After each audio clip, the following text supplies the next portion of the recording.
All right, Brian, so now let's talk about attitude, right? Because we talk about all the time, our folks have mutant mindsets, and it's that mutant mindset that actually gets you to millionaire status. But when we think about millionaires, what do we think their attitude towards money is? Well, generally speaking, millionaires, they're greedy. Well, this is Ebenezer Scrooge. They're stingy.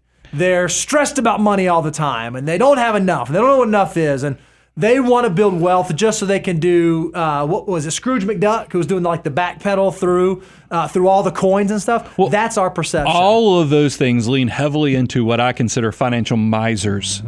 Financial mutants are not misers. We actually know the value of our time. We know the value of building memories. So we wanted to show you what's the reality of what our clients, when they look at their money, they look at their time, what does that show? Yeah, the reality is that 85% of our clients are actually optimists. They believe that things are generally better more than they are worse. The future is brighter more so than darker. They have a positive outlook. They also say that they're not stressed about money. That doesn't mean that they've solved all of their money problems, but our clients recognize they have a plan in place. They are executing that plan and they are moving towards common goals. And because they know that they have a plan that they are continuing to execute, they don't have to feel that same level of stress, that same level of burden that we see so often associated with money. Yeah, I think I wanted to lean into on that optimist because I like to self-describe myself as an optimist. I really do believe, that's why I always say take a little bit today for that great, big, beautiful tomorrow.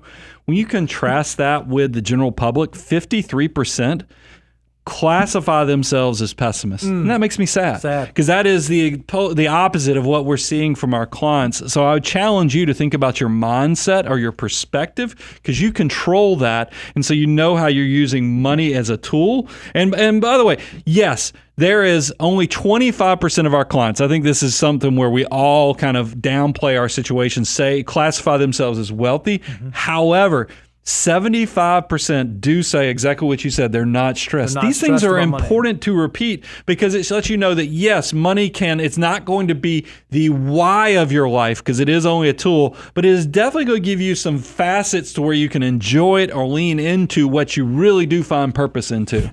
Finding that purpose is great because what they recognize is that money is just a tool and it's used by our millionaires, by our clients that way. Money in itself is not the goal. It's the tool. So we asked them the question, hey, if you recognize that money is a tool, what's it help you do? What are some of the outcomes that your money allows you to achieve? And these were pretty exciting. So the first one, they said that money allows us to prioritize family. And we have some direct quotes. Here's one.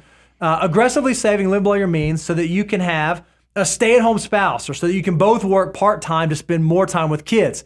One of our folks said that's what money allows them to do. How about IVF? A lot of our clients have used, or a few I should say, when they responded, one of their favorite thing they used money as a tool, they were actually, because they had difficulty in growing their family, they were actually able to pay for or have the option of paying for those higher treatments so they could grow their family and create their own legacy from that. How about this one? Because of the hard work I did in my 20s or 30s, now in my late 40s, I have the freedom to spend additional time with my wife, with my kids, with my aging parents, and with all my other loved ones. Because they own their time. I get to own my time because of the decision I made. That's how money can be a tool. Another thing they said when they thought about how money was a tool is that they used it specifically for security and for peace of mind. Here's a quote. It's nice to not stress about the little things.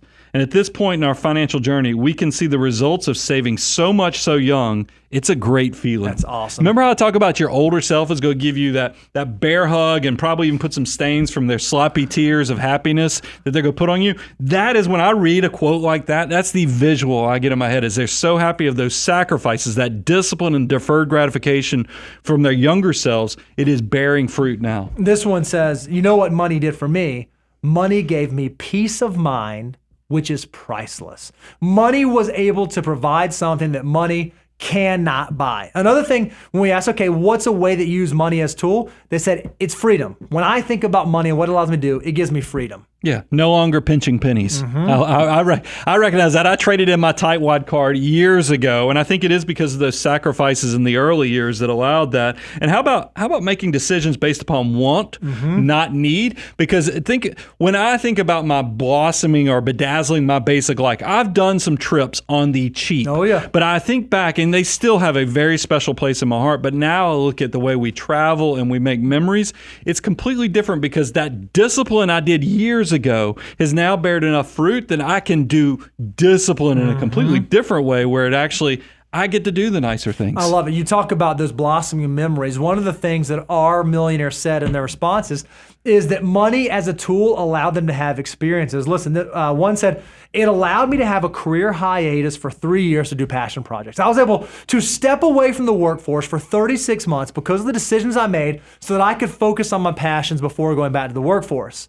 Money was a tool that allowed them to do that very thing. How about, this is another one I love because it could be family, it could be friends, paying for a big trip and then also covering friends' tickets so they could come too. That's awesome. I mean, that That's is a generosity to build those blossoming memories, even if your friends or family don't have the resources to do it. I love it. And that was the last one they said is money is a tool. What it's allowed me to do is it's allowed me to be more generous. I can be generous to people in need. I can donate to important causes that I care about. Or even if I have aging family and I have members of my family that need help, I can lean into that. I can use money as a mechanism to support and provide assistance there. Whereas if I did not have money, if I did not make the decisions I made, I would not be able to do this. These are all beautiful. These are all ways that people recognize that money's just a tool. It's the method. It's the mechanism to allow us to focus on those things in life that we truly value, those things in life that we truly, truly care about. Yeah, and I'm hoping people recognize there's a reason we're always holding up the financial order of operations. If you go to moneyguy.com/resources, we want to help you accelerate or know what to do with your next dollar.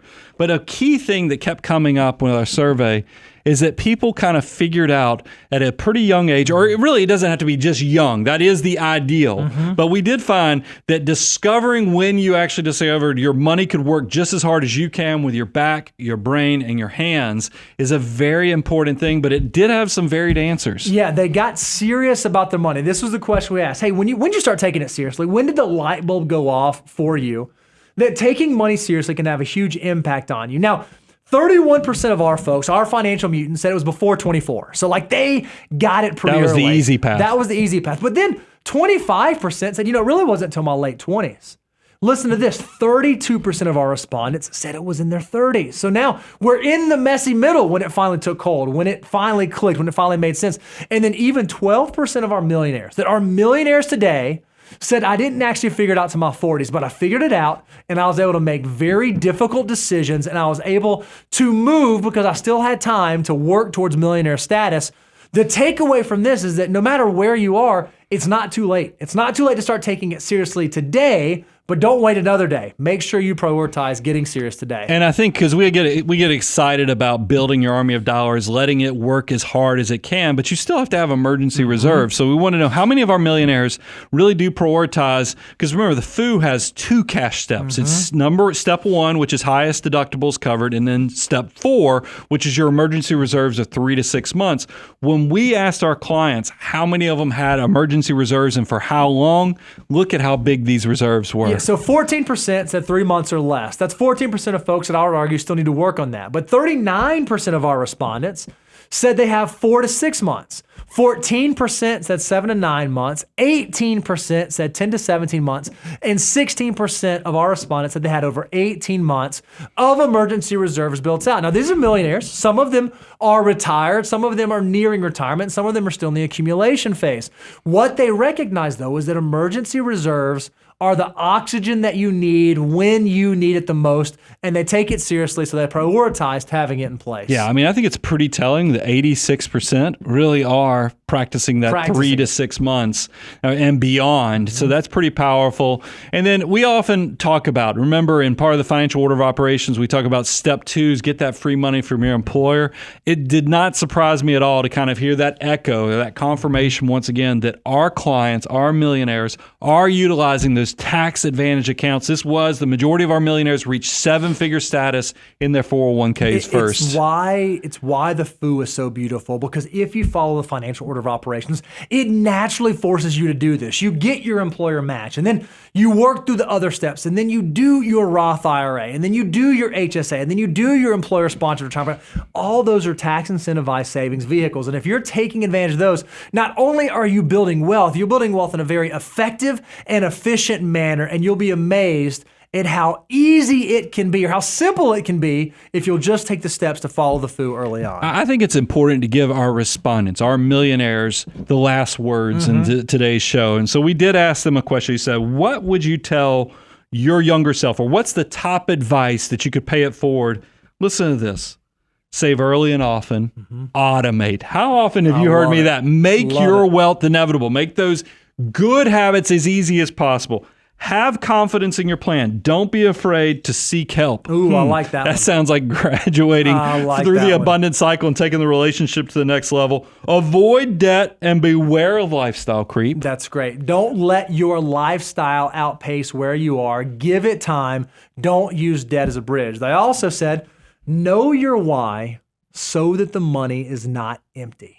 Understand why you're doing what you are doing so that when you get to the end of your journey, you look back and you say, man, that was an awesome path. And they said, choose your partner wisely. Make sure you understand the person or the people that you're going to go through life with, whether it be your spouse, whether it be business partners, whether it be colleagues, whether it be coworkers. Make sure you understand the people you spend this life with matter. So make sure you make wise choices with who you're surrounding yourself with.